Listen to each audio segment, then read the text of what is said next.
Bismillahirrahmanirrahim. Assalamualaikum warahmatullahi wabarakatuh.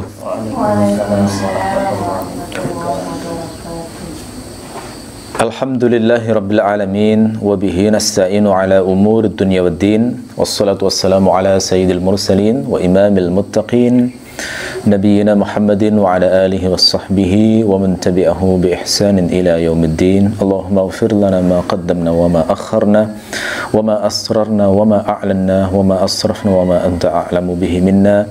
Antal muqaddim wa antal muakhir wa anta ala kulli syai'in qadir.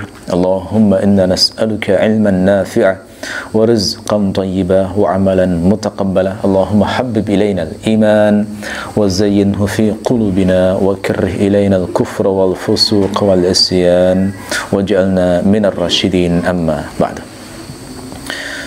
Baik saudaraku, ikhwani wa akhwati fid din rahimakumullah, kita melanjutkan tafsir surah Al-Fatihah, dan fokus kita pada pagi hari ini adalah mengupas ayat Siratal ladzina an'amta 'alaihim. Mari kita baca bersama-sama. A'udzu billahi minasyaitonir rajim. Bismillahirrahmanirrahim. Siratal ladzina an'amta 'alaihim. Siratal ladzina an'amta 'alaihim. Makna sirat sudah kita bahas pada ayat sebelumnya, yang kita terjemahkan sebagai jalan. Dan sirat pada ayat ini itu dinasobkan, difathahkan, karena posisinya sebagai badal dari as-siratal mustaqim sebelumnya. Nah, konsep badal itu i'rabnya mengikuti mubdal minhu. Jadi ngikuti induknya, gampangannya begitu ya. Ini kalau dalam ilmu nahwu itu masuk dalam pembahasan tawabi'. Tawabi' itu adalah kata-kata yang i'rabnya ngikuti induk tertentu. Ya. Termasuk tawabi' misalnya atof, kemudian taukid, ya, kemudian badal. Itu contoh-contoh umum dari yang namanya tawabi'. Jadi kalau yang diikuti itu dhammah, maka tawabi'nya ngikuti dhammah. Kalau kasrah ngikuti kasrah, fathah ngikuti fathah. Nah, karena as-siratal mustaqim sebelumnya di fathah, ihdinas siratal mustaqimah, gitu ya. Maka di sini badalnya itu juga ngikuti fathah, siratal ladzina an'amta 'alaihim. Ya. Nah, badal itu semacam keterangan penjelas dari lafadz umum yang disebutkan sebelumnya. Ambil contoh misalnya yang biasa sering dipakai oleh ulama-ulama nahwu itu, misalnya kalimatnya berbunyi akaltur raghifa sulusahu. Misalnya akaltur raghifa sulusahu, aku memakan roti, ya. Nah, kata-kata makan roti ini kan masih umum.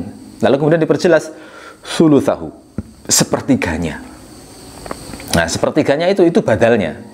Sulusahu itu badal, ar-raghif atau rotinya itu mubdal minhu. Jadi induk yang diganti tadi. Jadi seakan-akan ketika orang mengatakan aku memakan roti itu masih umum. Lalu diperinci, diperjelas, maksudku adalah sepertiganya. Jadi bukan memakan seluruhnya, karena kalau hanya akaltur raghifa, saya makan roti, itu bisa bermakna seluruhnya, bisa setengahnya, bisa sepertiganya, bisa secuil saja, itu benar masuk dalam kalimat akaltur raghifa. Tapi ketika sudah ada penjelas sulusahu, sepertiganya, maka itu lebih spesifik. Oh, maksudnya dari sekian kemungkinan itu yang dimaksud hanya sepertiganya saja. Nah, sulusahu itu adalah badal di sini. Ya. Jadi konsep badal itu seperti itu. Ya. Jadi siratal ladzina an'amta 'alaihim itu menjadi badal dari as-siratal mustaqim ayat sebelumnya. Berarti pengulangan sirat di situ fungsinya apa? Pengulangan sirat di situ adalah untuk memperjelas apa maksud dari as-siratal mustaqim, atau istilah nahwunya adalah atfu bayan, ya, untuk memperjelas maksudnya seperti apa. Sebab kalau nggak dijelaskan itu mungkin saja terjadi perselisihan, mungkin saja ada unsur saling klaim, ya, mungkin saja ada unsur orang itu saling menyesatkan akhirnya. Jadi kalau misalnya yang dipegang hanya jalan yang lurus, ya Allah, aku minta petunjuk padamu jalan yang lurus, maka setiap orang akan bisa mengklaim jalankulah yang paling lurus, gitu. Hari ini pun semua agama kan juga mengklaim jalan paling lurus, loh. Semua keyakinan juga meyakini bahwa dirinya paling benar, pasti begitu. Jalan yang memberikan pencerahan, ya, kebenaran sejati, semuanya mengklaim seperti itu. Nah, lalu kemudian dijelaskan oleh Allah di sini, jalan yang bagaimana itu, siratal ladzina an'amta alaihim. Nah, itu fungsinya adalah memperjelas, menspesifikkan, sehingga orang itu tidak mengalami kesamaran lagi. Ya, artinya adanya penjelas tambahan ini akan membuat orang itu menjadi tahu apa sebenarnya yang dikehendaki oleh Allah, punya indikator, punya kriteria untuk menilai jalan ini lurus apa tidak. Jadi gampangannya ayat penjelas ini adalah memberikan indikator atau kriteria tadi. Sebenarnya apa sesuatu yang bisa kita pegang itu untuk mengetahui bahwa kita ini sudah berada di jalan lurus apa tidak. Nah, gitu ya. Itu diterangkan. Oh, jalan lurus itu sifatnya adalah siratal ladzina an'amta alaihim. Itu maksudnya. Secara bahasa siratal ladzina an'amta alaihim, siratnya itu bisa juga dipahami sebagai takkid, mungkin. Itu bisa. Ya. Cuman di sini saya jelaskan adalah sebagai badal karena itu kuat.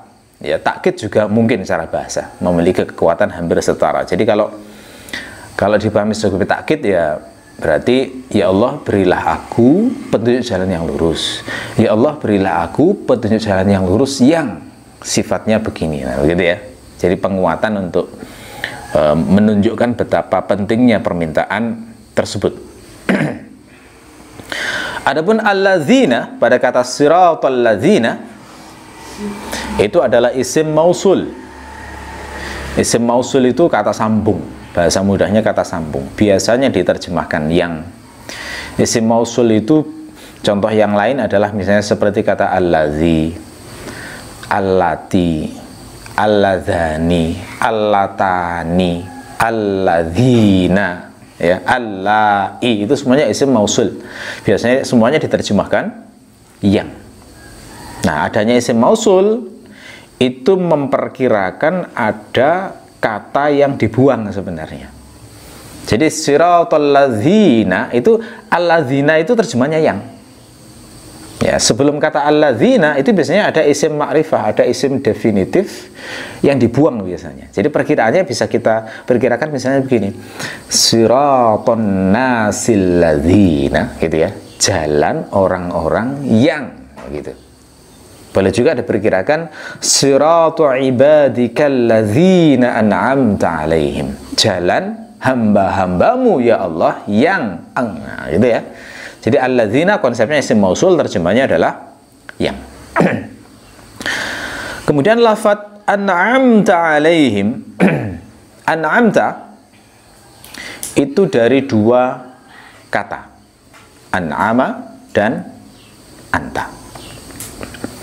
An'ama maknanya memberi nikmat. Ta itu bermakna berasal dari kata anta yang bermakna engkau. Jadi an'amta bermakna engkau memberi nikmat. Engkaunya siapa di situ? Tentu saja yang dimaksud adalah Allah. Ya, lafzul jalalah maksudnya adalah Allah. Alaihim, ya, himnya itu kembali ke alladzina. Ya, kemudian fungsi ala di situ, ala itu gandengannya an'ama. Jadi ya, memberi nikmat itu dalam bahasa Arab harus digandengkan dengan harf ala itu, an'ama ala. Jadi tidak boleh hanya an'ama saja. Bahasa Arab itu kadang sebuah kata itu untuk mencapai objeknya itu kadang perlu bantuan harf, kadang tidak. Misalnya kata doroba itu untuk sampai ke objeknya, maf'ul bihnya itu langsung nggak perlu bantuan harf. Misalnya saya memukulmu, bahasa Arabnya cukup ana atau adribuka, selesai. Tidak perlu adribu alaika, tidak perlu. Ya. Tetapi ada kata-kata yang untuk sampai ke objeknya itu perlu bantuan harf. Nah, di antaranya adalah kata an'ama ini. Jadi memberi nikmat itu nggak boleh an'amahum misalnya, an'amaka misalnya, nggak boleh an'amahum. Tapi harus ada kata ala, an'ama alaihim, begitu. Ya, oleh karena itulah dari sisi i'rabnya him pada kata alaihim itu mansub, dinasobkan secara mahal, gitu ya. Secara mahal, secara posisi itu posisinya adalah mansub, dinasobkan. Siratal ladzina an'amta alaihim. Oke. Jadi dari sini bisa, dari penjelasan ini bisa kita terjemahkan secara sederhana, makna siratal ladzina an'amta alaihim adalah jalan hamba-hambamu ya Allah, atau jalan orang-orang yang engkau memberi nikmat kepada mereka. Nah, itu terjemahan harfiahnya seperti itu. Sekarang jadi pertanyaan dari sisi balaghahnya, mengapa uslub yang dipakai itu adalah uslub badal? Kok tidak diringkas jadi satu kalimat misalnya? Kenapa kok kalimatnya ihdinas siratal mustaqim, terus diulang lagi siratal ladzina an'amta alaihim? Padahal mungkin saja kalau diringkas kan jadinya begini, ihdinas siratal ladzina an'amta alaihim, kan bisa itu. Kenapa kok dipisah? Nah, ini dijelaskan dengan sangat bagus oleh Ibnu Asyur dalam kitab tafsir beliau At-Tahrir wa Tanwir. Beliau menjelaskan pemisahan ini, penggunaan uslub badal atau atfu bayan ini itu memberi dua makna. Apa ya makna yang dimaksud atau yang hendak dicapai? Yang pertama adalah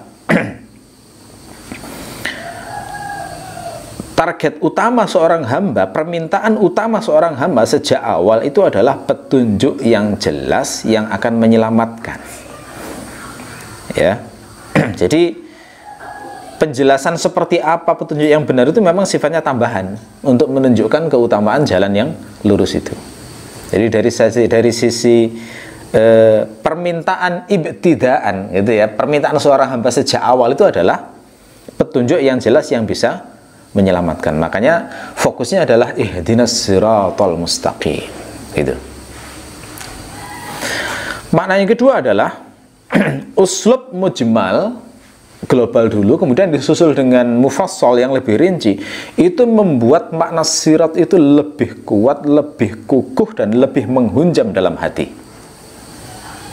Ya, gitu. Jadi lebih menghilangkan kesamaran, lebih mantap, sehingga orang itu sudah nggak ada keraguan sedikit pun.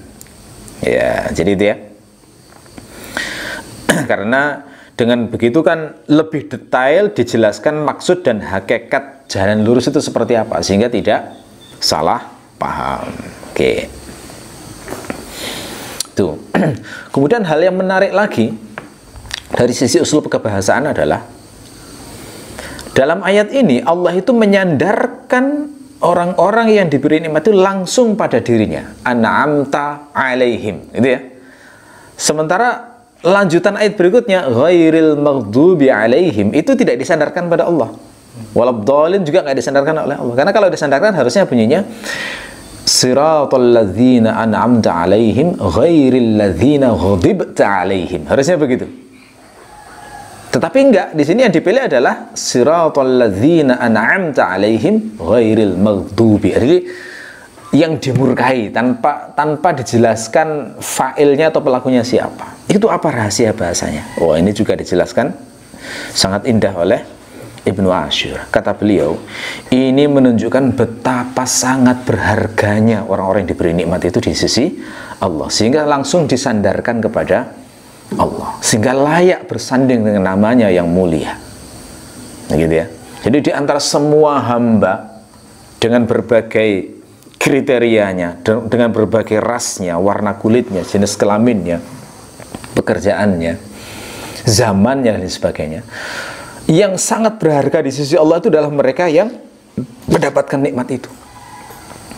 Adapun orang-orang yang dimurkai dan sesat itu nggak bernilai sama sekali di sisi Allah, dihinakan oleh Allah sehingga nggak disebut, nggak disandarkan, bahkan nama Allah yang maha mulia pun tidak layak disandingkan dengan mereka.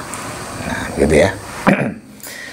Jadi ini sekaligus memberi pengajaran kepada kita tentang prinsip memuliakan yang dimuliakan oleh Allah dan tidak memuliakan yang tidak dimuliakan oleh Allah. Jadi prinsip mencintai karena Allah, membenci karena Allah. Sebagian ulama mengatakan prinsip al-wala dan al-bara. Nah, itu juga di sini. Itu bahasanya semakna semuanya itu. Oke. Kemudian ada rahasia balaghah lagi yang juga menarik dan indah adalah mengapa saat seorang hamba itu meminta petunjuk jalan yang lurus, itu uslub yang dipakai adalah menyebut permintaan itu dengan cara menyebut kebaikan yang sudah pernah diberikan Allah kepada hamba yang lain. Ya. Ihdinas siratal mustaqim siratal ladzina an'amta alaihim. Ya Allah, berilah kami petunjuk jalan yang lurus, yakni jalan orang-orang yang Engkau sudah pernah memberikan nikmat kepada mereka. Nah, ini juga mengandung rahasia bahasa yang indah. Kata Ibnu Asyur, cara atau teknik meminta semacam ini itu adalah uslub terbaik yang membuat peluang pengabulan dosa menjadi jauh lebih tinggi. Pengabulan doa, maaf. Uslub yang membuat pengabulan doa, ya, itu jauh lebih besar dikabulkan. Ya, perumpamannya kayak begini loh. Misalnya seorang anak minta kepada ayahnya, ayah, tolong belikan aku HP ya, misalnya. Ada seorang anak yang minta begitu. Ayah, belikan aku HP ya. Ya. Kalau seorang anak minta dibelikan HP dengan redaksi semacam itu biasa. Tapi kalau redaksinya misalnya diubah, ayah, belikan aku HP seperti ayah membelikan HP kakak, misalnya. Nah, itu peluang dikabulkannya lebih besar. Kenapa? Karena teknik semacam ini itu nuansanya memuji ayah. Secara implisit memuji ayah. Memuji aspek apanya? Dipuji karena diingatkan bahwa ayah itu pernah berbuat kebaikan kepada kakak dengan membelikan HP tersebut. Gitu ya.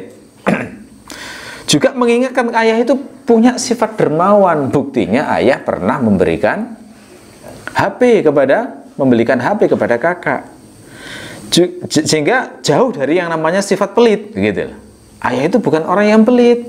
Ayah pernah membelikan HP kepada kakak. Nah, sekarang aku minta juga belikan HP sebagaimana ayah membelikan HP kepada kakak. Gitu ya. Juga mengingatkan bahwa ayah itu punya sifat yang adil dan tidak membeda-bedakan, gitu ya.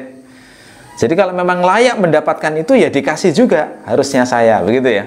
Nah, jadi ini teknik uslub yang memang lebih membuat unsur kedermawanan yang diminta itu lebih ditonjolkan. Ya, makanya beberapa doa itu begitu kita. Sebagaimana kau berikan pada hambamu ini, seperti salawat kita kepada Nabi Muhammad. Kama shallaita ala Ibrahim, gitu ya. Sebagaimana engkau bersalawat kepada hambamu Nabi Ibrahim. Jadi sayangilah Nabi Muhammad, rahmatilah beliau sebagaimana engkau ya Allah pernah memberikan itu kepada hambamu sebelumnya yang engkau sayangi bernama Ibrahim. Begitu. Jadi ini semakna dengan itu ya. Ini makna-makna halus yang Masya Allah jasanya para ulama yang bisa menjelaskan kepada kita sehingga kita bisa lebih terasa ketika memahami ayat ini. Siratal ladzina an'amta 'alaihim. Sehingga peluang untuk mendapatkan pengabulan doa dari permintaan ini lebih besar, ya. Oke. Nah, sekarang jadi pertanyaan penting. Apa yang dimaksud dengan nikmat dalam ayat ini? Ini pertanyaan terpenting dalam ayat ini. Kenapa? Karena tadi kan sudah dijelaskan, jalan yang lurus itu adalah jalan yang dimiliki hamba-hamba Allah, yang Allah memberi nikmat kepada mereka. Ya, namanya nikmat kan luas sekali. Semua orang kan dapat nikmat, ya. Orang kafir aja dapat nikmat kan. Orang kafir itu ya dapat nikmat hidup, ya makan, ya minum, ya berumah tangga, ya banyak lah. Mereka mendapatkan banyak nikmat. Orang mukmin juga dapat nikmat. Jadi kalau nikmat secara umum aja masih menimbulkan pertanyaan. Sebenarnya apa nikmat yang dimaksud di sini? Jawabannya adalah yang dimaksud di sini adalah nikmat hidayah. Itu dijelaskan dalam tafsir Jalalain, dan itu yang konsisten dengan permintaan sebelumnya. Sebelumnya kan minta ihdina, itu tuh, berilah kami hidayah. Kemana? Jalan yang lurus, yakni jalan orang-orang yang engkau memberinya nikmat. Nah, jadi nikmat hidayah ini yang diminta di situ. Nah, berarti dari sini kita bisa menyimpulkan, berarti nikmat hidayah itu adalah nikmat terbesar yang didapatkan seorang hamba. Di antara semua nikmat yang diberikan Allah pada seorang hamba, nikmat yang paling dahsyat, yang paling agung, yang paling besar adalah nikmat hidayah. Tidak ada yang melebihi dari nikmat ini. Ya. Orang bisa mengatakan dapat pekerjaan tetap itu nikmat besar. Oke, mungkin tidak salah bagi orang yang sudah sering, sudah seumur dalam waktu lama tidak memiliki pekerjaan tetap, lalu kemudian diberi pekerjaan tetap, akan terasa besar nikmat itu. Betul, mungkin. Tetapi itu tidak ada apa-apanya dibandingkan dengan nikmat hidayah. Orang mungkin mengatakan dapat uang banyak, miliaran itu nikmat. Oke, mungkin itu besar bagi orang, tidak salah. Tapi dibandingkan dengan nikmat hidayah, tidak ada apa-apanya. Orang bisa mengatakan sembuh dari penyakit mematikan adalah nikmat besar. Ya, misalnya orang yang sudah pernah kena COVID, sudah kritis, lalu kemudian disembuhkan oleh Allah, itu rasa terima kasihnya pada Allah bisa jadi luar biasa dahsyat. Betul, memang nikmat besar. Tapi kalau dibandingkan dengan nikmat hidayah, masih belum ada apa-apanya. Jauh lebih dahsyat nikmat hidayah. Mereka yang lama mencari pasangan, gak nikah-nikah, lalu akhirnya menikah juga, meskipun di usia yang menurut orang itu terlambat atau bagaimana, akan merasakan bahwa nikmat menikah itu adalah nikmat besar. Tetapi harus diingat, dibandingkan dengan nikmat hidayah, tidak ada apa-apanya. Nikmat monogami misalnya, ini dirasakan bagi wanita-wanita yang dipoligami, apalagi suaminya nggak adil misalnya. Wah, itu akan terasa betul bagaimana indahnya dan nikmatnya saat masih monogami. Begitu dipoligami terasa betul, ya Allah, betapa nikmat monogami dulu itu luar biasa. Tetapi kalau dibandingkan dengan nikmat hidayah, tidak ada apa-apanya nikmat itu. Yang laki-laki sama, poligami mungkin beberapa dianggap sebagai nikmat. Punya istri lebih dari satu, punya istri 2, 3, 4, bahkan sebagian orang kan membanggakan itu poligaminya. Tetapi kalau dibandingkan dengan nikmat hidayah, itu semua tidak ada apa-apanya. Nikmat punya anak mungkin dianggap nikmat besar, apalagi mereka yang sudah belasan tahun atau puluhan tahun nggak punya anak, tiba-tiba bisa hamil, luar biasa itu terasanya. Betulkah nikmat besar? Iya, tapi dibandingkan dengan nikmat hidayah, tidak ada apa-apanya. Nikmat populer sama, nggak ada apa-apanya dengan nikmat hidayah. Nikmat naik pangkat misalnya sama, nggak ada apa-apanya dibandingkan dengan nikmat hidayah. Dapat jabatan juga nggak ada apa-apanya dengan nikmat hidayah. Jadi hidayah itu nikmat terpenting, terbesar, terdahsyat. Mengapa terbesar? Nah, karena kita itu dengan hidayah itu jadi selamat di akhirat. Nikmat apa yang lebih dahsyat dari itu? Kalau orang sudah dapat nikmat hidayah, hidupnya jadi benar, di akhirat hadapkan Allah, diminta pertanggungjawaban juga sudah selamat, lalu mendapatkan nikmat bahagia selama-lamanya, kurang besar apa nikmat seperti itu? Karena efeknya itu selamanya gitu loh. Kenapa dikatakan nikmat besar adalah karena efeknya selamanya. Beda dengan nikmat-nikmat yang tadi saya sebutkan, harta banyak, pekerjaan, punya anak, populer, naik pangkat, menikah, sehat, sembuh dari sakit, itu kan sementara semua. Begitu dunia berakhir, selesai sudah. Tapi yang hidayah ini kan efeknya selamanya aja, Pak. Makanya saya katakan di sini adalah nikmat yang paling besar. Apa gunanya punya harta sebanyak Elon Musk misalnya, tapi di akhirat jadi bahan bakar api neraka? Kan ya nggak ada gunanya itu, ya. Apa gunanya punya hidup panjang, bisa menikah, sukses ini, sukses itu, secara duniawi dan materi, tapi di akhirat kekal di neraka? Nggak ada gunanya itu. Ya, itu. Jadi hidayah adalah nikmat terbesar. Nah, hidayah itu ada beberapa tingkatan. Hidayah kunci yang paling utama adalah hidayah memeluk Islam. Kuncinya di situ. Jadi siapa yang mendapatkan hidayah Islam itu, maka telah mendapatkan nikmat yang terbesar, kunci awalnya. Maka bahagialah orang-orang yang oleh Allah dibuat lahir di keluarga Muslim. Itu kan dipaksa dapat hidayah besar atau? Dipaksa. Kalau pengen tahu, merasakan betapa besarnya nikmat ini, coba itu didengarkan atau dibaca itu kisah-kisah mu'alaf itu. Luar biasa, itu sangat mengharukan. Bagaimana cara mereka untuk memperoleh hidayah itu, perjuangannya luar biasa. Ada yang harus dimusuhi keluarganya, ada yang mau dibunuh, ada yang luar biasa, yang kuliah kemudian diputus semua penghasilan dan ininya. Ini banyak di Facebook atau di YouTube itu banyak itu kisah-kisah perjuangan para mu'alaf itu. Bagaimana tidak mudah untuk menjadi mu'alaf itu, dan bagaimana mereka harus mempelajari sekian banyak agama sampai akhirnya ketemu Islam. Sementara orang yang lahir di keluarga Muslim, lingkungannya sudah sangat mendukung untuk itu. Jadi dia tinggal menggunakan akalnya untuk memantapkan keislaman itu saja. Ya, itu. Setelah mendapatkan nikmat Muslim, nikmat hidayah berikutnya itu bentuknya adalah diberi lingkungan untuk menambah hidayah. Nggak semua loh orang mendapatkan itu, ya kan? Nggak semua orang Muslim kemudian mendapatkan nikmat diberi lingkungan yang sifatnya menambah hidayah. Maka beruntunglah jika antum termasuk orang yang diberi teman-teman yang mengajak menambah ilmu. Beruntunglah jika dipertemukan dengan guru yang bisa mengajarkan ilmu. Beruntunglah jika dimudahkan bisa menuntut ilmu, tidak disibukkan dengan urusan-urusan kebutuhan yang gak ada habisnya itu.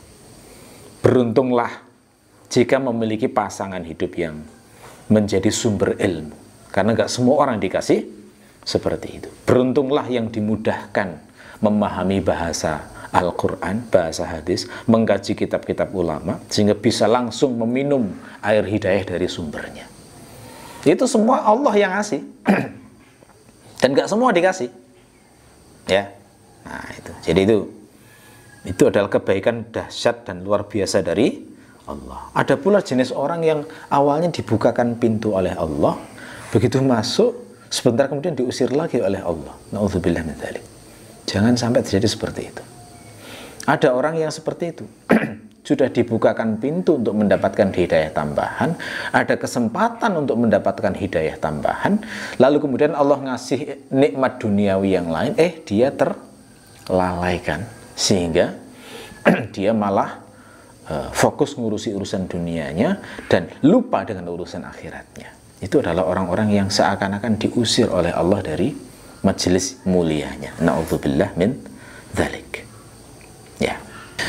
Jadi setelah kita tahu bahwa hidayah itu adalah nikmat terbesar dan terpenting, maka marilah kita bersyukur.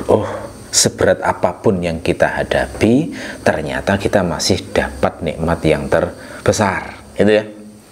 Sehingga tidak mengecilkan nikmat Allah yang luar biasa ini, agar bisa bersyukur, tidak menjadi pribadi yang mengeluh. Ya, tidak menjadi pribadi pengeluh yang ketika diuji oleh Allah kemudian tidak sampai menganggap diri ini manusia paling menderita di dunia. Apalagi ujiannya itu terkait dengan urusan dunianya. Harus ingat bahwa nikmat terbesar itu adalah hidayah. Sehingga nanti bisa ridho, bisa juga tahu betapa remeh dan kecilnya nikmat duniawi, yang seandainya nikmat duniawi itu oleh Allah diambil sedikit, ya, itu tidak sampai mengecilkan besarnya nikmat hidayah yang diberikan oleh Allah, ya. Nah, dari nikmat hidayah ini maka orang bisa mendapatkan nikmat-nikmat cabang yang lainnya, bahkan termasuk urusan nikmat duniawi. Itu kuncinya di nikmat hidayah ini. Orang misalnya bisnis, ya, kemudian dia bisnisnya itu berhasil. Bagaimana orang bisa berbisnis? Kan berawal dari gagasan, toh. Gagasan, ide, konsep dieksekusi jadi, kan gitu. Nah, siapa yang ngasih gagasan? Allah, toh. Yang baliknya sebenarnya hidayah juga. Hidayah yang sifatnya duniawi, gitu ya. Makanya saya katakan di sini hidayah itu nikmat terbesar, termasuk bahkan untuk mendapatkan duniawi sekalipun itu ya ada hidayahnya juga. Apalagi hal-hal yang sifatnya ukhrawi. Ilham untuk ngaji, ilham untuk beramal soleh, ilham untuk sholat, ilham untuk puasa dan lain sebagainya, itu semuanya adalah dari Allah. Ya, jadi ngaji siratal ladzina an'amta alaihim ini secara implisit ngajak kita menjadi orang yang tangguh juga loh, ya. Kenapa? Iya, karena mengetahui betapa besarnya nikmat hidayah sehingga tidak mengecilkan besarnya nikmat tersebut saat diuji Allah dengan hal-hal yang membuat sedih. Jadi ngajak tangguh juga sebenarnya. Secara implisit, kalau tahu memang besar loh, ya. Kalau belum bisa menghayati, susah untuk tangguh. Kalau bisa menghayati betul, Masya Allah, iya ya, aku dikasih Allah ujian gini, aku dikasih sedih gini, aku dikasih susah ini, tapi kan masih dapat hidayah untuk melakukan ini, Masya Allah, betapa besarnya nikmat yang diberikan oleh Allah, ya. Oke, jadi itu yang dimaksud dengan nikmat, ya. Nah, sekarang pertanyaannya, siapa? Pertanyaan penting kedua, ya. Siapa sih orang-orang yang dikasih nikmat hidayah oleh Allah itu? Jawabannya adalah ternyata Allah sudah menjelaskannya dalam surah An-Nisa ayat 69. Jadi ini contoh Quran yang diterangkan Quran yang tafsirnya diterangkan Quran. Siapa orang-orang yang alladzina an'amta alaihim? Ternyata sudah dijelaskan lugas Allah dalam surah An-Nisa ayat 69. Allah berfirman, "Wa may yuti'illaha war rasul fa ulaika ma'al ladzina an'ama Allahu alaihim." Gitu ya. Barang siapa yang taat kepada Allah dan Rasul, maka itulah orang-orang yang nanti akan bersama dengan orang-orang yang Allah memberi nikmat kepada mereka. Siapakah itu? Minan nabiyyin was-siddiqin was-syuhada'i was-salihin. Yakni para nabi, para siddiqin, para syuhada, dan orang-orang yang saleh. Jelas sekali. Oh, berarti jalan yang lurus itu adalah jalan hidupnya para nabi, para siddiqin, para syuhada, para solihin. Berarti kalau kita itu pengen tahu jalan yang lurus itu gimana sih, nggak usah bingung-bingung, sudah lihat itu cara hidupnya para nabi, lihat itu cara hidupnya para siddiqin, para syuhada, para solihin. Ya kayak begitu tuh yang dimaksud Allah. Ya itulah jalan hidup yang benar, gitu ya. Nah, kalau kita sudah tahu bahwa yang dimaksud Allah, jalan hidup orang-orang soleh itu adalah hamba-hamba Allah dengan kriteria seperti ini, secara otomatis harusnya kita menjadi serius untuk mempelajari sejarah dan sikap hidup mereka, gitu ya. Nah, yang menarik di sini adalah Allah menyebut beberapa kelompok. Nah, ini secara implisit sebenarnya memberikan pengajaran kepada kita untuk menempuh jalan yang lurus itu memang bisa bertingkat-tingkat, berlevel-level. Yang pertama disebut Allah dulu itu adalah para nabi. Artinya berarti kalau kau punya target menempuh jalan yang lurus, pengen menjadi kekasih Allah, maka pertama-tama teladan utamamu adalah teladan nabi dan rasul. Cari tahu sejarah hidup mereka, tiru, usahakan cara hidupmu sama persis dengan mereka. Seakan-akan begitu, Allah maunya semacam itu. Teladani mereka.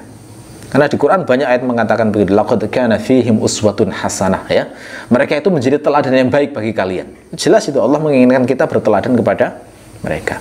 Dan itu fungsi kita itu diceritai kisah-kisah nabi terdahulu. Ya. Mulai zamannya Adam, kemudian Nabi Nuh, Nabi Idris, Nabi Nuh, Nabi Lut, Nabi Hud, Nabi Soleh, sampai Nabi Muhammad. Semuanya diceritakan di Quran itu fungsinya itu untuk menjadi teladan bagi kita. Makanya semoga Allah merahmati Ibnu Katsir yang menulis Qasasul Anbiya misalnya. Kumpulkan jadi satu itu semua. Kisah-kisah Nabi dalam satu kitab itu sangat memudahkan kita. Daripada kita membaca mulai awal sampai akhir Al-Quran dan bisa jadi luput, itu dikumpulkan jadi satu. Ini contoh ulama yang oleh Allah mendapatkan ilham kebaikan yang bermanfaat bagi umat ini, dikumpulkan jadi satu. Semoga Allah merahmati juga penulis-penulis muslim yang fokus menceritakan kisah nabi-nabi untuk diajarkan ke anak-anak misalnya. Manfaat itu ngikuti ini berarti insya Allah jadi amal jariah itu. Mereka yang punya kemampuan sastra, yang pinter nulis, yang pandai buat novel, ayo coba beramal di sini. Tulis kisah nabi-nabi, tulis kisah rasul-rasul. Itu jelas itu menunjukkan jalan yang lurus. Jangan digunakan untuk nulis yang hanya cari uang saja, nggak peduli kemudian biar pembaca tertarik dimasukkan kisah-kisah tentang seksualitas. Itu kan nyari uang tak begitu. Amal, ya, gitu ya. Yang punya kemampuan coba tulis itu. Kisah nabi-nabi dan rasul-rasul. Itu belum banyak yang masuk ke sana ya, karena mungkin nggak tahu juga kisahnya seperti apa. Ya. Kalau ada orang yang ahli nulis semacam itu bisa membuat sastra yang sangat indah, kemudian bisa menulis agama dengan baik, itu luar biasa besar pengaruhnya. Seperti Hamka rahimahullah. Hamka itu kan sastranya bagus luar biasa. Karya beliau seperti tenggelamnya kapal Van der Wijk itu kalau dibaca itu bisa membuat orang nangis gitu. Karena begitu mendayu-dayu ketika ini. Makanya beliau ketika nulis tafsir Al-Azhar itu Masya Allah indahnya luar biasa. Pengaruh Hamka itu bukan hanya di Indonesia, Brunei, Darussalam, Malaysia itu kagum semuanya ke Hamka. Bahkan sampai levelnya Al-Azhar pun berani memberikan gelar doktor honoris causa kepada Hamka. Ya memang itu ya, sudah bahasa Arabnya bagus, ya, ini sastranya juga bagus. Nah ini makanya ini yang punya bakat nulis-nulis ini kalau punya kemampuan bahasa Arab yang bagus bisa mengkaji sendiri bagaimana kisah nabi-nabi dalam kitab-kitab ulama Islam, sempurna banget itu. Ya, jadi seperti itu. Jadi ikuti jalan hidupnya para nabi. Tapi tidak semua hamba Allah sanggup mengikuti persis jalan hidupnya nabi. Makanya hikmah Allah berkehendak itu kayak seakan-akan dibuat bertingkat-tingkat itu. Ya. Kalau kamu nggak sanggup mengikuti persis seperti Nabi atau mendekatinya saja nggak sanggup, urutan kedua adalah siddiqin. Siapa itu siddiqin? Siddiq itu dari kata sodaqah. Sodaqah itu orang yang omongannya akurat sesuai dengan realitas dan kenyataan. Makanya dipecah darinya kata as-sidqu, kejujuran. Karena orang jujur itu omongannya akurat. Kalau dia ngomong umurku 18, kenyataannya memang 18. Ya. Kalau dia misalnya berjanji saya datang jam 2, maka sesuai kenyataan jam 2 betul dia ngomong. Gitu ya. Itu dari kata sodaqah. Mahar itu bahasa Arabnya sidak. Sidak, kenapa dinamakan sidak? Karena mahar itu adalah bukti kejujuran dan ketulusan serta kesungguhan seorang laki-laki untuk menikahi seorang wanita. Maka dipecah dari kata sodaqah itu. Maka orang yang siddiq itu sesungguhnya adalah hamba-hamba Allah yang ucapannya akurat sesuai dengan yang diomongkan dan menaati Allah persis seperti dengan komitmennya. Gitu ya. Siapa contoh Siddiq itu? Yang paling jelas adalah sahabat Nabi yang paling mulia, Abu Bakar As-Siddiq. Nah, beliau dinamakan As-Siddiq itu karena saking akuratnya kalau ngomong. Dan komitmennya untuk menaati Allah itu paling akurat di antara semua sahabat Nabi. Makanya ulama itu sudah sepakat bahwa sahabat Nabi yang paling utama dan paling mulia adalah Abu Bakar. Terbaik memang. Bahkan Umar pun merasa nggak bisa menyusul Abu Bakar. Seorang Umar itu yang juga dijamin masuk surga, tidak bisa menyusul amalnya Abu Bakar. Itu kan luar biasa sekali amalnya Abu Bakar.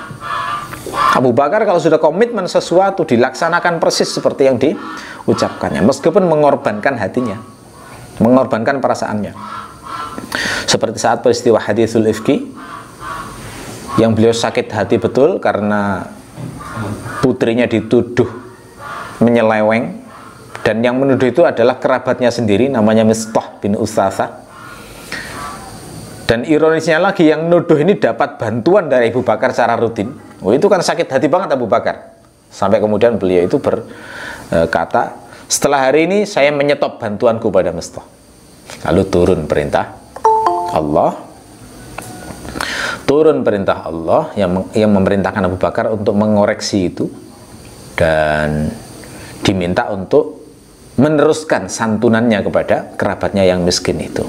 Kata Allah, apakah kamu tidak ingin ku ampuni? Gitu ya. Akhirnya Abu Bakar mengoreksi. Iya ya Allah, saya ingin engkau mengampuni aku. Akhirnya dilanjutkan menyantuni kerabatnya tadi. Dan itu berlaku terus, konsisten sampai akhir hayat beliau itu dilaksanakan. Jadi gampangannya ya, kalau kita nggak bisa niru Rasulullah persis, paling tidak nirulah seperti Abu Bakar. Ya tentu saja Abu Bakar tidak sesempurna Rasulullah, tetapi jauh lebih baik daripada manusia biasa, gitu ya, siddiqin. Ya, mudah-mudahan paling tidak ada di antara kita ini yang bisa tergolong siddiqin, kalau tidak bisa persis meniru para nabi dan rasul. Ya, kalau misalnya siddiqin ini tidak bisa, ya paling tidak di derajat berikutnya adalah syuhada. Nah, syuhada itu adalah gambaran orang-orang yang rela mengorbankan nyawanya untuk membuat Allah ridho. Nggak semua orang loh ya bisa kayak begitu ya. Orang bisa mengorbankan hartanya, sedekah, oh iya nggak eman. Orang bisa mengorbankan waktunya, oke. Orang bisa mengorbankan intelektualnya, iya. Tapi untuk mengorbankan nyawa, apakah semua sanggup? Nggak semua. Bahkan di kalangan sahabat pun ada yang nggak sanggup mengorbankan nyawa. Seperti apa contohnya? Seperti kisahnya dua sahabat Nabi yang ditangkap Musailimah Al-Kadzab. Itu kan disuruh mengakui Musailimah sebagai Rasul loh. Satu orang menolak dengan tegas, akhirnya dibunuh Musailimah. Yang satunya mengatakan, ya aku mengakui engkau sebagai utusan Allah, tapi hatinya mengingkari. Apakah dicela oleh Rasulullah? Tidak. Tapi yang mengorbankan nyawanya demi Allah tadi itu derajatnya lebih tinggi. Nah, jadi memang manusia macam-macam, nggak boleh dipaksa. Orang mukmin itu juga macam-macam tingkatnya. Jangan yang satu dihina-hina, dibully, dasar nggak kuat imannya. Kenapa kok gitu aja kok lemah sampai ngomong? Nggak boleh, tidak boleh mengatakan begitu. Ada orang yang levelnya memang sanggup mengorbankan nyawanya seperti para syuhada ini. Ada pula yang di bawahnya itu tidak masalah, selama semuanya adalah niat menghamba pada Allah, itu sesuai kemampuan masing-masing, dan Allah akan membalas sesuai dengan kemampuan masing-masing juga. Nah, jadi syuhada itu adalah level orang-orang yang sanggup mengorbankan nyawanya, sesuatu yang paling berharga dari dirinya. Ya, ini adalah level yang tertinggi. Jadi secara implisit seakan-akan mengatakan, oh bisa jadi orang bisa mengorbankan nyawanya tapi komitmennya tidak sekuat siddiqin tadi. Bisa jadi ngomongannya nggak akurat 1-2 gitu ya. 1, 2, 3, 4, 10 mungkin jadi. Tapi dia punya kelebihan apa? Rela mengorbankan nyawanya demi Allah. Itu syuhada levelnya. Ya, begitu. Ya. Kalau syuhada ini nggak mampu, nah yang terakhir sholihin, ada orang-orang soleh ya. Dia tuh nggak sanggup mengorbankan nyawanya, tapi soleh, baik gitu ya. Dia tuh kalau sedekah luar biasa. Itu kalau puasa luar biasa. Jadi mengorbankan tenaganya, mengorbankan waktunya, mengorbankan pikirannya, mampu. Tapi untuk mencapai level, dia disebut soleh, tapi tidak mencapai levelnya syuhada. Gitu ya. Jadi betapa sayangnya Allah terhadap para hamba itu seakan-akan dikasih jalan yang memfasilitasi kemampuan setiap orang masing-masing tanpa dipaksa untuk menempuh satu jalan tertentu, ya. Oke. Baik. Jadi sudah jelas ya. Jadi makna nikmat tadi adalah hidayah, dan siapa yang diberi nikmat, yakni para nabi dan rasul, para siddiqin, para syuhada, dan para sholihin. Sekarang jadi pertanyaan, kalau kita meminta jalan yang lurus, yakni jalan yang ditempuh orang-orang soleh itu, sementara kondisi kita berbeda-beda, maka apa makna meminta jalan yang lurus yang ditempuh oleh orang yang diberi nikmat itu? Ya, nah, jawabannya adalah mirip dengan penjelasan yang saya sampaikan saat mengupas ihdinas siratal mustaqim. Jadi bagi orang yang sama sekali belum tahu gambaran jalan yang lurus seperti apa itu, ketika minta siratal ladzina an'amta alaihim, berarti yang diminta adalah husul, memperoleh pertama kali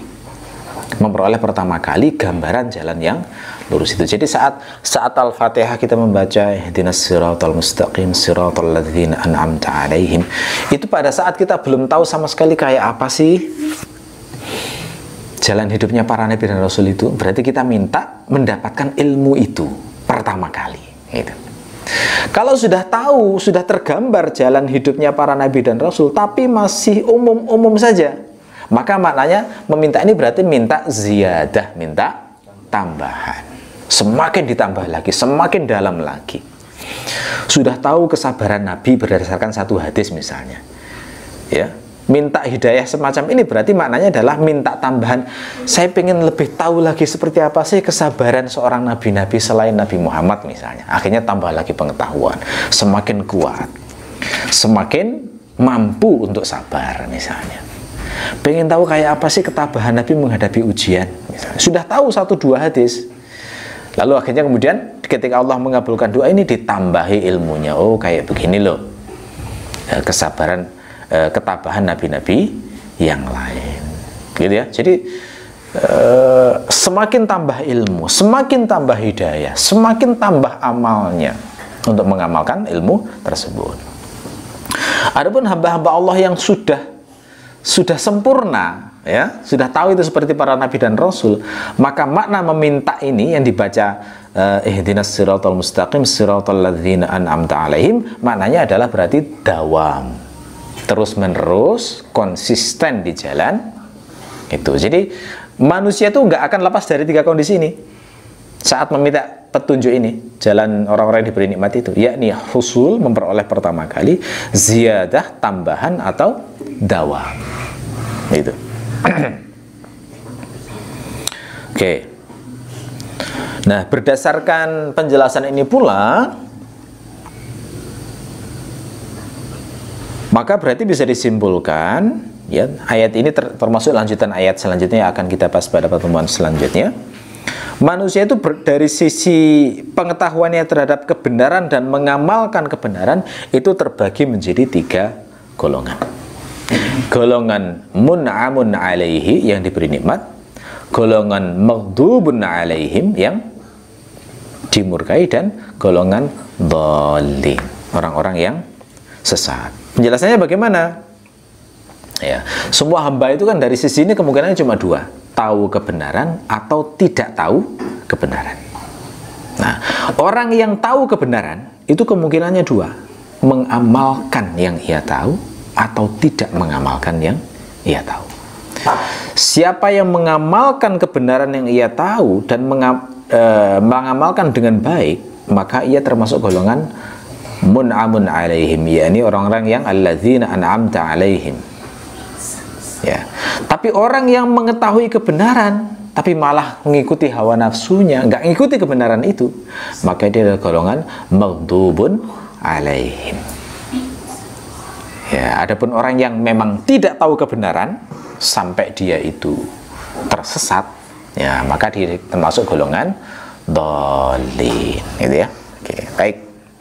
Kita masuk bagian terakhir sekarang. Kita mengupas makna-makna halus yang terkandung dalam ayat ini. Banyak sekali makna halusnya itu. Saya ungkapkan beberapa hal yang penting. Di antara makna halus dari siratal ladzina an'amta alaihim adalah seorang hamba ketika dimudahkan Allah untuk mengetahui kisah-kisah orang soleh di masa lalu, maka itu adalah tanda Allah mengabulkan doanya dalam surat Al-Fatihah ini. Jadi senanglah kalau tiba-tiba oleh Allah itu dibuat tahu kisah-kisah orang soleh di masa lalu. Senanglah kalau ditunjukkan Allah kisah Nabi dan Rasul. Senanglah kalau dibuat Allah tahu kisahnya, biografinya Rasulullah. Senanglah kalau dibuat Allah itu tahu kisah inspiratif dari sahabat-sahabat Nabi. Itu semuanya, itu tanda dikabulkan ini. Husnudzon pada Allah dikabulkan. Berarti Allah pengen kita menempuh jalan lurus itu, gitu loh.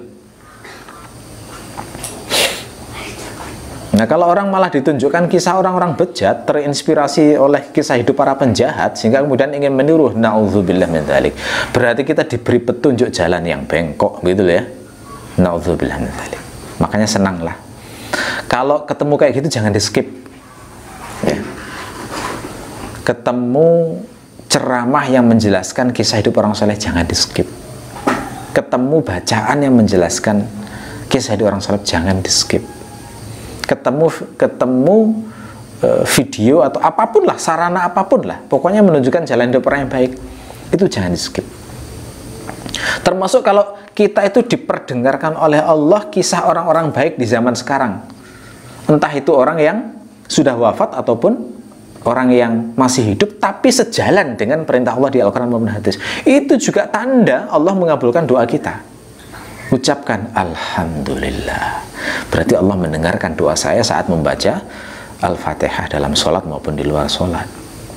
Semakin banyak kita ditunjukkan itu, berarti semakin banyak pengabulan doa yang diberikan Allah kepada kita, ya. Nggak semua orang dikasih loh ya, benar itu. Orang ngerti bahasa Arab sekalipun lo nggak dikasih, benar itu. Ada orang ngerti bahasa Arab, bahasa Arabnya digunakan untuk nulis surat-surat cinta. Ngerti bahasa Arab, bahasa Arabnya digunakan untuk nonton drama-drama Korea yang didubbing pakai bahasa Arab lah, ya apa semacam itu, ya kan? Itu berarti menunjukkan ngerti bahasa Arab sekalipun itu ya nggak semuanya dapat itu. Maka beruntunglah meskipun nggak ngerti bahasa Arab, tetapi oleh Allah itu dikasih itu. Ada loh hamba Allah yang nggak bisa baca kitab, tapi kayak selalu dapat ilham terus, sehingga perilakunya itu cocok dengan kehidupan orang-orang soleh. Ya sejalan suka-suka Allah dalam ngasih petunjuk ya. Nggak selalu orang yang zahirnya itu mestinya dikasih jalan, tapi kemudian dia mendapatkan kebaikan dari jalan yang ia dapatkan itu. Nggak selalu. Ya, oke. Itu makna halus yang pertama. Makna halus yang kedua adalah ayat ini itu mengajarkan kepada kita untuk menghancurkan ego, merasa diri sebagai orang baik, merasa diri sebagai orang yang layak diteladani. Sebaliknya ayat ini seakan-akan mengajari kita bahwa diri ini buruk, penuh aib, berlumur dosa, tidak pantas diteladani orang lain, sehingga siap berteladan pada hamba Allah yang lain yang lebih baik daripada dirinya. Ya, gitu ya?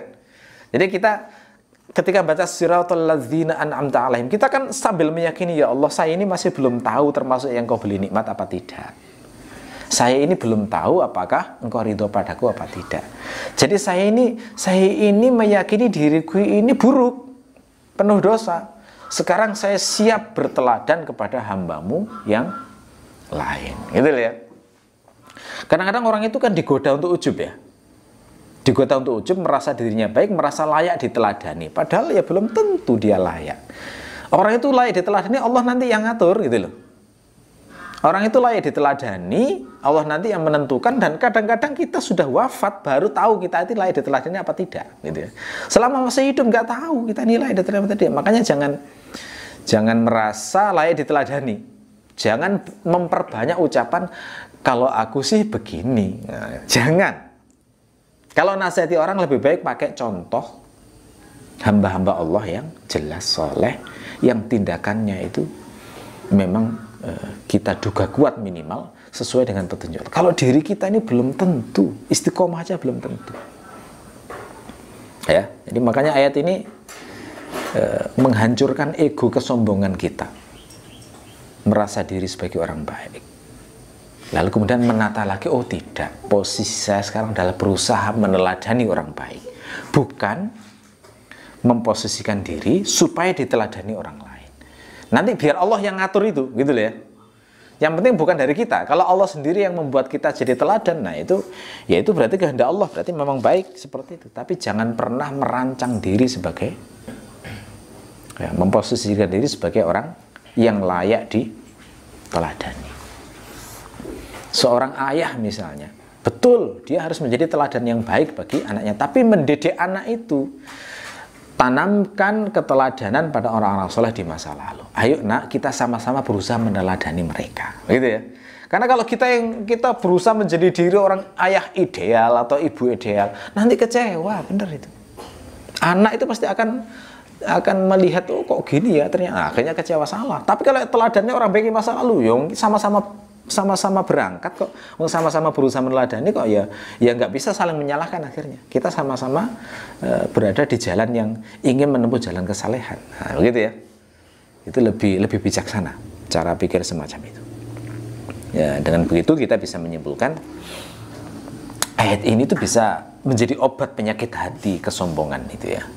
Merasa hebat, merasa pinter, merasa mendapatkan petunjuk. Ya. Kita nggak sempat untuk merasa itu. Kenapa? Karena masih belajar terus, minta terus tambahan Allah, ya kan, hidayah itu. Minta terus supaya bisa mengamalkan ilmu yang didapatkan itu. Jadi nggak ada sudah perasaan sempurna. Karena memang faktanya memang tidak sempurna. Oke. Baik.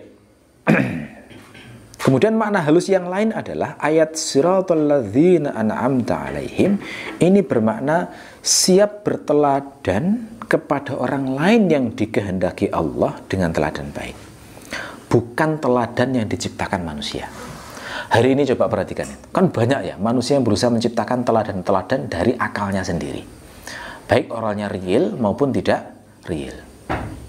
Lihat dalam seminar-seminar, ucapan-ucapan, ya, video-video. Pernah kan pasti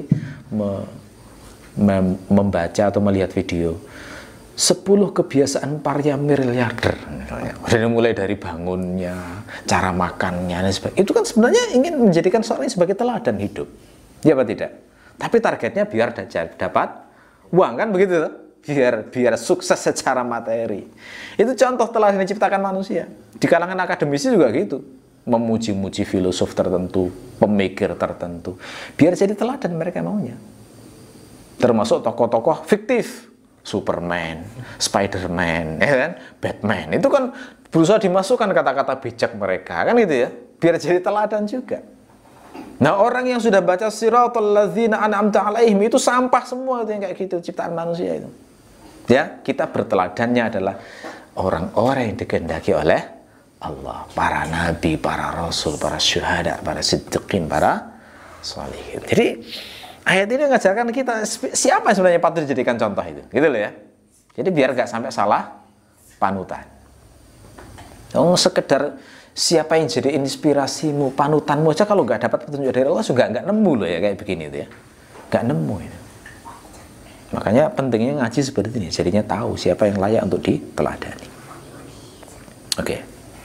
Makna halus yang lain adalah ayat siratal ladzina an'amta alaihim itu bermakna pengakuan bahwa kebenaran itu tidak bisa hanya bertumpu pada kebijaksanaan akal dan penemuan renungan. Nggak bisa. Nggak bisa. Kebenaran itu nggak bisa hanya dicapai dengan itu. Tapi harus diuji dan dicocokkan dengan cara hidup orang soleh yang telah mendahului kita. Nah, dalam Islam kita diajari bahwa Nggak bisa kita mencapai kebenaran hanya dengan perenungan akal, penemuan konsep saja nggak bisa. Harus dikembalikan pada contoh teladan real, ya, yang dilakukan oleh orang-orang soleh di masa lalu. Makanya kadang-kadang apa yang kita anggap baik hari ini, setelah kita cocokkan dengan kehidupan masa lalu, ternyata itu keliru, bisa jadi. Hari ini itu orang-orang, contoh misalnya, yang paling mudah lah ya. Hari ini tuh saya melihat ada arus yang berusaha untuk menunjukkan orang yang dicintai Allah, orang yang diridhai Allah, orang yang benar hidupnya, itu adalah orang yang kaya. Ada kan arus yang kayak gitu, halus loh mengatakannya. Caranya adalah mengatakan, ya orang Islam harus kaya misalnya. Orang Islam itu dengan kaya nanti bisa membantu gini-gini. Jadi seakan-akan orang yang kaya itu adalah kekasih Allah gitu loh. Lalu kemudian akhirnya hidupnya berusaha memperbanyak harta. Nah ini sebenarnya untuk mengetahui kekurangannya gampang, nggak usah ilmu tinggi-tinggi, cocokkan. Ada nggak kehidupan Rasulullah kayak gitu zaman dulu? Yang pembicaraannya uang, uang, uang, dan uang. Membicarakan berapa banyak keuntungannya. Nggak ada kayak begitu. Para sahabat itu kalau pas ngomong itu, ngobrol-ngobrol itu, ngomong, siapa ya? 70.000 orang yang dijamin masuk surga itu siapa ya mereka kira-kira? Nah, omongannya itu kayak gitu, akhirat yang dibicarakan. Terus Nabi datang ngasih ilmu. Oh, mereka itu orang yang gini-gini gitu ya. Ngobrol-ngobrol diomongkan. Tanda-tanda kiamat itu seperti apa ya? Gitu ya. Obrolannya tentang itu. Rasulullah pernah mengatakan gini-gini. Rasul datang memberitahu, tidak akan datang hari kiamat sebelum kalian melihat 10 tanda. Nah, begitu. Yang diobrolkan itu kayak gitu. Bukan menghayalkan untuk kaya raya, lalu kemudian menghayalkan beramal gini-gini, dan semacam itu. Halus yang kayak gitu tuh, tipuannya halus banget, kekeliruannya halus banget. Tapi dengan diuji dengan cara hidup orang-orang soleh di masa lalu, tahu bahwa itu nggak benar. Ya, dan ulama nanti yang bisa menjelaskan di mana letak kekeliruannya sebenarnya. Wadah lagi yang berusaha mengajarkan orang yang diridhoi Allah, orang yang seakan-akan loh ya, saya nggak mengatakan persis, seakan-akan, karena halus banget. Orang yang diridhoi Allah, orang yang masuk surga itu adalah orang yang paling bahagia. Makanya seruannya adalah jangan lupa bahagia. Seakan-akan Allah itu akan menyediakan surga seluas langit dan bumi bagi orang yang bahagia. Nah itu kan halus banget loh. Nabi Rasul mengajarkan kayak begitu, tidak. Nah, jadi ini ya, ini menjadi batu ujian bagi kita untuk mengetahui sebuah gagasan itu benar apa tidak dicocokkan dengan cara hidup orang-orang saleh di masa lalu. Oke. Makna halus yang lain adalah ayat siratal ladzina an'amta 'alaihim ini secara implisit mengandung makna kita itu siap belajar serius untuk mengetahui asbab atau sebab-sebab yang telah ditempuh oleh mereka yang mendapatkan nikmat itu sehingga mereka mendapatkan derajat tinggi di sisi Allah, lalu berusaha serius untuk meneladaninya. Nah, jadi ayat ini harus mendorong orang belajar serius loh ya. Mulai hari ini perlu diagendakan itu. Kalau suka baca, kumpulkan buku-buku tentang sejarah hidup orang-orang soleh. Muslim itu wajib punya sejarah hidup Rasulullah di rumahnya masing-masing yang bisa dibaca oleh semua anggota keluarga. Minimal Rasulullah, lalu diperkaya dengan sejarah hidupnya 10 sahabat yang dijamin masuk surga, minimal itu. Jadi teladan itu. Ada buku yang membahas 60 biografi sahabat, itu layak untuk dimiliki. Ya, kalau punya kemampuan tulis. Prioritas itu paling penting itu.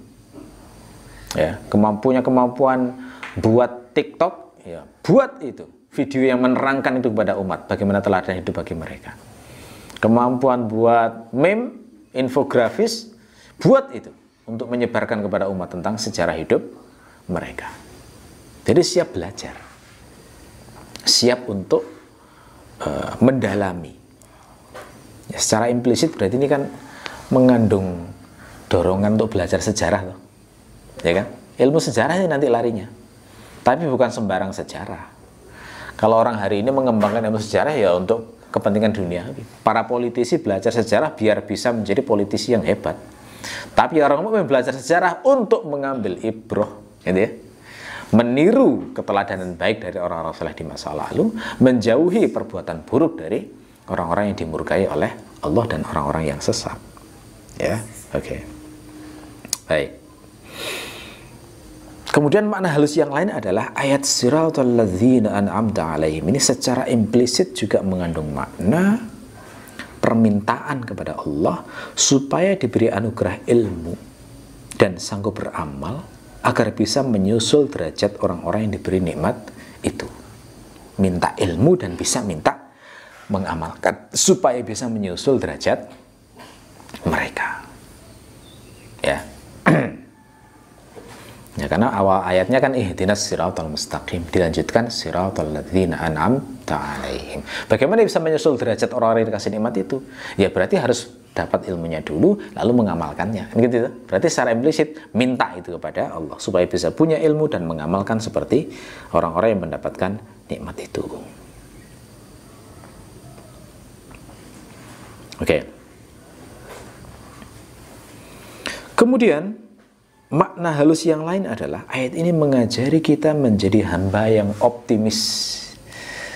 Ya, jadi orang beriman itu optimis loh sifatnya, bukan pesimis. Jadi jangan sampai orang beriman, aduh nggak bisa aku. Nggak begitu. Orang beriman itu optimis terus. Buktinya apa? Lah ini diajarin untuk niru cara hidupnya orang soleh. Itu kan perjuangan toh. Bagaimana bisa mencapai orang itu kan harus perjuangan keras toh. Dan ketika dia selalu berusaha mencari itu berarti optimis. Oh saya bisa. Selama saya masih oleh Allah diizinkan meminta mengikuti jalan hidup mereka, berarti saya bisa harusnya optimis. Gitu ya? Dan Rasul memang suka orang-orang yang punya sifat tafaul, optimis. Rasul itu nggak suka dengan orang yang memiliki sifat tasya'um, pesimis. Makanya hal buruk pun Rasul itu selalu mengucapkan kata-kata baik-baik, insya Allah. Gitu ya?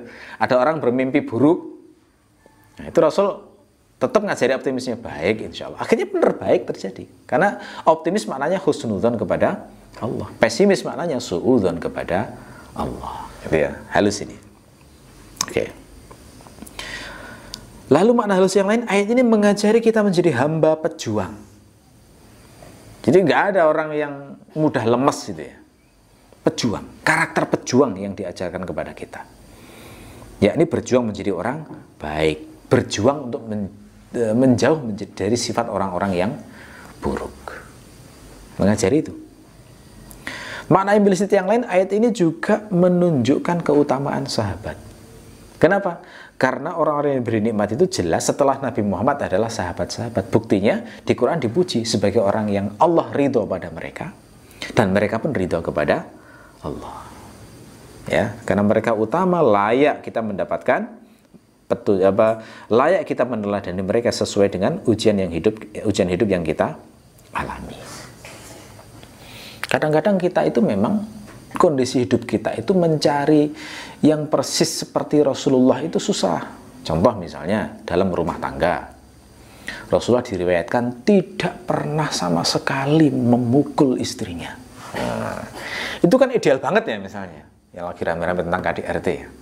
Tapi ya salah kalau kemudian disimpulkan berarti yang memukul istri itu melakukan perbuatan bid'ah, haram, nggak ngikuti teladan Rasulullah. Nggak bisa. Kenapa? Karena kadang orang itu diuji rumah tangganya yang berbeda dengan ujian Rasulullah. Nah Rasulullah itu istrinya solehah semuanya, ya enggak? Qanita, taat, ahli puasa, ahli semua. Baik pada Rasulullah. Meskipun cemburu itu nggak aneh yang jelek-jelekan istri yang lain. Yang sampai memfitnah dan sebagainya, takwa semuanya. Lah buat apa dipukul kayak begini, ya enggak? Nah tapi ada laki-laki yang diuji dengan perempuan-perempuan yang susah diatur, istri yang suka bohong, yang kalau janji diingkari, yang kalau disuruh tidak taat, ya, yang bahkan mungkin bermaksiat diam-diam. Lalu kemudian suami diuji kayak gini, kemudian bukankah nggak bisa hanya melihat dari untuk rumah tangga Rasulullah? Kembalikan ke dalil, ya kan?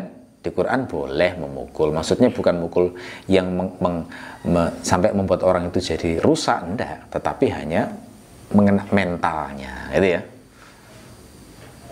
Dan diriwayatkan sahabat itu juga ada yang memukul istrinya dalam rangka pendidikan. Nah, makanya ada hal-hal yang kita itu harus melihat kehidupan sahabat, bukan full Rasulullah. Karena memang kondisi kita ujiannya kadang-kadang beragamnya luar biasa. Oke. Makna terakhir yang makna implisit dari ayat ini adalah penyebutan 3 golongan manusia, mun'amun alaihim, maghdubun alaihim, dan dhalin, itu secara otomatis mengharuskan adanya nubuwah. Nah, ini dinyatakan oleh Ibnu Qayyim dalam tafsirnya, mengharuskan adanya isbatun nubuwah. Kenapa? Seorang itu perlu nabi dan rasul untuk mendapatkan petunjuk bagaimana sebenarnya orang-orang yang mendapatkan nikmat itu, dan seperti apa gambaran orang-orang yang dimurkai Allah serta sesat tersebut. Itu ya. Oke. Baik. Jadi ini beberapa hal penting, poin-poin penting tafsir siratal ladzina an'amta alaihim. Insyaallah pertemuan berikutnya kita fokus membahas maghdubun alaihim, ya. Mudah-mudahan bermanfaat. Kita akhiri subhanakallahumma wa bihamdika asyhadu an la ilaha illa anta astaghfiruka wa atubu ilaik. Wassalamualaikum warahmatullahi wabarakatuh.